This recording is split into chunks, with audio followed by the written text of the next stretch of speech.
Welcome to the channel.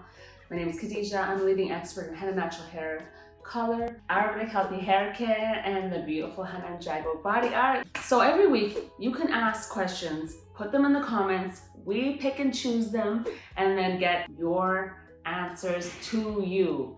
Also, if you need an answer though, like right now, like if you're actually watching and you're kind of like, where can I get my answers taken care of right away, like right now, we got you. Just go to hennasooq.com, click the icon on the right hand side at the bottom, and then you can reach one of our hair care experts and even ask questions about henna and jago body art. So take advantage of that because it's free. So let's get into these questions. Let's see what we got today. All right, we got our first questions from I See the Sky. Oh, it says, hello, I'm a guy. We love when the men come through. My hair is thinning and receding. It is also super dry. I could go a week without washing it and it's still dry. But most importantly, my scalp is dry and itchy and flaky. What would be your best recommendation for treating this? All right, we got you.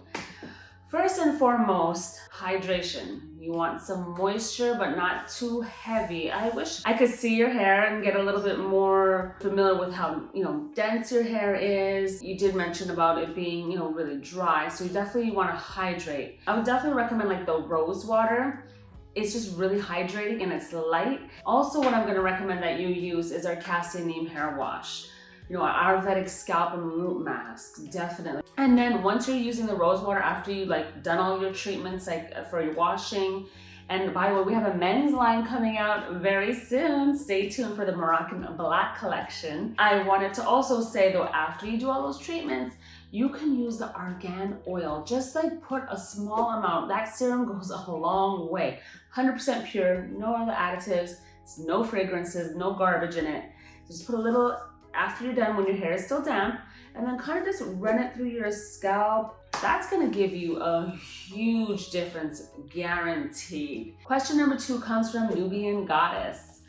I have a question that I wasn't able to find an answer to. I do henna twice on my full head with 2 different henna brands, but they only worked on my roots. Would you happen to know why? Well, I would be suspicious that your roots are a different color from your length. Are we talking about gray coverage? Because for sure, if you're covering grays and trying to cover a different hair tone, like your natural hair, maybe it's darker, I'm just presuming. But if that's the case, let me know. Then it will come out 2 different tones. I mean, unless you're using, I don't really have a lot of experience with other brands. I just know that if you want to match your length, then henna and indigo for, let's say, brown tones or whichever. When you're matching your length, you can get really close and your roots should match. The only thing sometimes is stubborn hair, stubborn grays. They're like virgin hair, right? It's like someone who's blonde. It's like you have to kind of build up the color and give it a few applications, so that might be the case. But would love if you try our products and reach out to us, let us know how we can help you more. Question number 3 comes from Chego Fatso Ramupi. I really try hard to say people's names right. I really want to. I'm sorry, that was a hard one for me. But they are saying, I'm scared I soak my henna for too long at times. Sometimes I go over 24 hours. Is that overkill? And should I use tea or not use tea? The tea, if it's a herbal tea, then that will be great. You can use that for sure.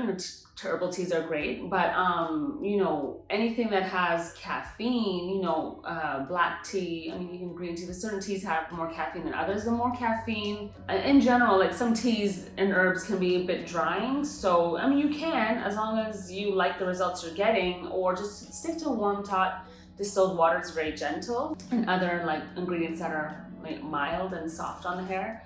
And as far as 24 hours, we don't recommend that. And when I say we, I mean I don't recommend that you use that time to soak it that long. That amount of time is really long. So no, it's kind of overkill because you're losing the potency, and then you're also attracting bacteria. And I want to remind people that leaving any products out with water in it, like at room temperature, you're attracting bacteria. So if there's no preservative, just keep that in mind that that's happening too. So you don't need to leave your henna sit for like 12, 24 hours. You really don't. Like really good henna these days has really good dye content and release. And it's like, boom, good henna like stains quick.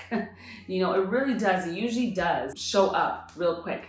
Like my messy hands with this is Jaguar though, but it can really stain quickly. Good quality products stain and work pretty well. Keep it at 3 or 4 hours, and you know, and yeah. So these are my answers for you guys today. Thank you for the questions. Remember, put them in the comments below, and I'll see you next time, guys. Bye.